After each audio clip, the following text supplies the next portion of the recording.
13ஆம் நூற்றாண்டிலே மகாராஷ்டிராவிலே பிறந்தவர் சந்த் ஞானேஸ்வர்.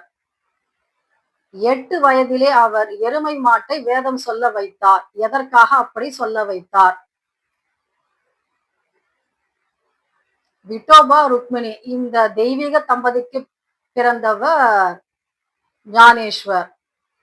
நிவிருத்திநாதர், ஞானேஸ்வர், முக்தாபாய், சோபானதேவ் இந்த 4 பேரும் இவர்களுடைய பிள்ளைகள். இதிலே 2வது பிள்ளையான ஞானேஸ்வருக்கு பாண்டுரங்க விட்டலன் மீது ஆழ்ந்த பக்தி இருந்தது.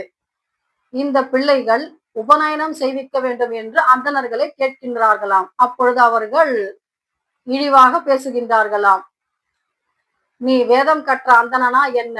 உனக்கு வேதத்தை பற்றி என்ன தெரியும் என்று கேட்கும் பொழுது சந்த் ஞானேஸ்வர் அங்கே தண்ணீர் குடங்களை சுமந்தபடி வந்த எருமை மாட்டின் மீது கையை வைத்தார். அப்பொழுது அந்த எருமை மாடு வேதம் சொல்லிற்று.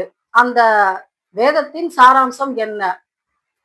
வெறும் வேதத்தை ஒப்புவிப்பவர்கள் அந்தணர்கள் கிடையாது. அவர்களுடைய செயல்களும் நடத்தைகளும் மட்டுமே தீர்மானிக்கும். அவர்கள் உயர்குலத்தில் பிராமணர்களாக பிறந்தவர்கள் என்பதை தெல்ல தெளிவாக வேதத்திலிருந்து மேற்கோள் காட்டி பேசியதாம். இதனை கண்டு அதிசயப்பட்டார்கள் அந்தணர்கள். 8 வயதிலே பகவத்கீதைக்கு இவர் அருமையாக மராத்தி மொழியிலே பாராயணம் எழுதினார்.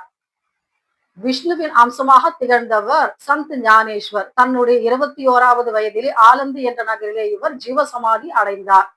எருமை மாட்டை வேதம் சொல்ல வைத்த மகான் அல்லவா சந்த் ஞானேஸ்வர். ஜெய் கிருஷ்ணா.